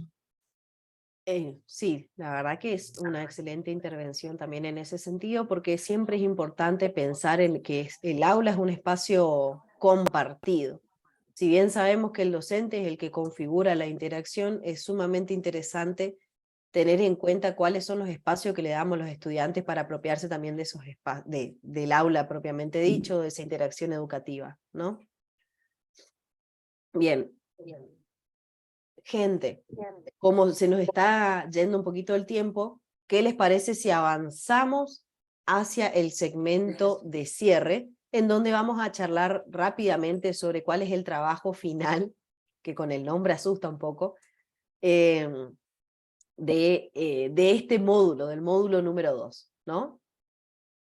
Bueno, la actividad que nosotros les proponemos para el final de este módulo es que, teniendo en cuenta la experiencia pedagógica narrada en la actividad inicial y el recorrido teórico trabajado en el módulo 2, le proponemos que realicen una autoevaluación de la experiencia narrada desde la perspectiva crítica emancipadora. Recuerden que la desarrollaron con mayor profundidad en la clase número 1, que se encuentra grabada y disponible en el aula virtual. Y el punto 2 es que desarrollen brevemente una propuesta de enseñanza y evaluación consecuente con esta perspectiva, refiriéndonos a esta que está aquí, donde se incluyan las tecnologías educativas. Finalmente, en el punto 3 presentan la producción final en el siguiente Padlet, que bueno, yo lo copié como está en el aula virtual, y en el aula virtual cuando ingresen van a ver un nuevo icono que se llama actividad final, y ahí van a ver que siguiendo a esto hay un enlace en donde van a poder encontrar ese espacio para compartir sus producciones. Algunas consideraciones que nos interesa comentar es que la actividad puede ser realizada de forma individual o grupal de hasta 4 integrantes. Es por eso que una de sus compañeras, una de las colegas, dejó el número de teléfono arriba por si alguno de ustedes quiere hacer grupo. Ahí tienen una compañera que está disponible para poder trabajar en conjunto. También que le comentamos que en el caso de ser grupal solicitamos que solo un integrante suba la resolución en la consigna y consigne o describa quiénes conforman el grupo de trabajo, porque si no vamos a tener, por ejemplo, si trabajan de a 4 entradas replicadas de la misma respuesta, entonces que solo suba uno y que aclare quiénes son el grupo de trabajo que lo realizó. Y finalmente que el cierre para la actividad es el lunes 24 de julio, y que estoy viendo que por ahí se está preguntando ya si se puede extender un poquito el tema de la fecha de entrega. Quizás sí se podría hasta el viernes, creo que es 28, porque después ustedes tienen otra entrega que es el 4, el taller. No queremos que se les solapen las entregas. Entonces, en ese sentido, ¿no, Mónica? Sí, sí, sí. Y la idea nuestra de esta propuesta de autoevaluación es ser consecuentes con mirar la propia práctica, con revisarla críticamente, con buscar alternativas orientadoras de acción, de mejora, y bueno, cómo integran las tecnologías educativas en ese proceso, ¿no? Así que ojalá que sea rica, que la puedan disfrutar y compartir en un grupo, incluso para que sea más colaborativa, sería genial. No sé qué más hay en el chat, no. El punto 1. Sí. Realicen una autoevaluación de la experiencia narrada desde la perspectiva crítica emancipadora, recordando esto, que ser crítico no es crítico de otros, sino de lo nuestro propiamente, con qué categorías trabajamos, desde dónde, con qué concepciones, desde qué propuestas, y bueno, desde ese lugar, mirar una propuesta de mejora de esa práctica que ustedes narran, ¿no? Claro, y esa experiencia narrada es la que habían subido al primer Padlet. Sí, sí, eso sí. No, los grupos preguntan si se arman grupos. En realidad para nosotros sería interesante si ustedes quieren armar grupos. No vamos a armar grupos, también se puede hacer individual, se puede hacer en parejas, ustedes lo deciden, no es que vamos a armar grupos. Damos la posibilidad de trabajar en grupo porque nos parece que es más rico. Ahora bien, está en ustedes si lo quieren hacer o no. Y exactamente, si es grupal, toman una experiencia de alguno de los integrantes, claramente. Eligen ustedes cuál sería la más pertinente. A que consideren, digamos, con posibilidades de hacer un proceso de autoevaluación. Bien. Por si acaso, Francisco Kowalski, yo no sé si vos querías comentar algo o no. Más que nada porque está habilitado el micrófono y por ahí. Ah, bueno, ahí está. Bien. De igual forma vamos a hacer algunas aclaraciones con respecto a esto. La actividad, la consigna está subida al aula virtual. Van a tener disponible también, tienen un foro de consulta que fue agregado la clase pasada, así que si quieren comentar alguna cuestión, preguntar algo, también lo van a poder hacer por medio de ese foro. Y bueno, y justamente por ese medio también vamos a poder seguir trabajando en caso de que en algún momento tengan alguna duda, consulta con respecto a esto. Pero bueno, tal cual como comentaron las profes, la intención es que puedan capitalizar o agenciarse esa experiencia que habían narrado al principio desde esta perspectiva crítica emancipadora, para poder realizar esta producción, ¿no? Bueno, vamos entonces Sí, a... extendemos al 28. Extendemos al Hasta el 28. 28 queda. Perfecto, Sí. entonces vamos a ampliar eso en el aula virtual para que ya quede disponible, ¿sí? ¿Dudas, preguntas, consignas? A ver.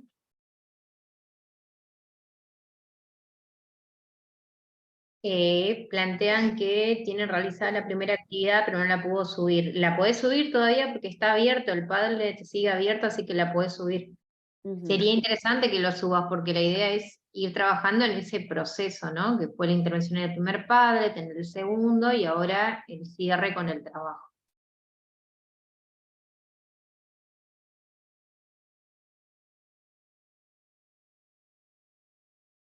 Nuestro deseo realmente es que, bueno, el compartir de la experiencia vivida en estos 2 encuentros les ayude a pensar, a reflexionar, a encontrarse con ustedes mismos y la enseñanza y las propuestas de evaluación que realizan.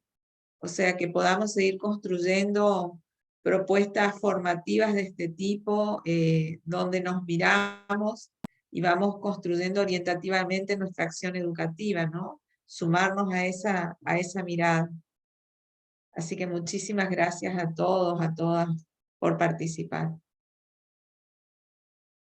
Bueno, perfecto, entonces siendo las 11 en punto, una cosa Ah, qué maravillosa. puntualidad. Si no hay más dudas, entonces, si les parece, vamos terminando la intervención acá. Recuerden que tienen disponible en el aula virtual el foro, así que cualquier duda que tengan, comuníquense, vamos a estar charlando por ahí. Muchas gracias a todos por asistir. Buenísimo, qué bueno que les gustaron las clases, entonces. Gracias a todos por asistir y bueno, realmente esperamos que las clases, estas intervenciones hayan sido de provecho para pensar y repensar nuestras prácticas, cómo realizamos nuestras intervenciones y seguramente seguiremos trabajando más adelante ustedes también con los siguientes módulos que van a ser sumamente enriquecedores para su trayecto, ¿no? Y bueno, un merecido descanso. Eso, sobre todo. Así, a descansar. Buenísimo. Sí, justo encima llegamos al final del cuatrimestre, así que excelente, gente. Muchísimas gracias entonces por participar y quedamos disponibles en el aula virtual para cualquier consulta.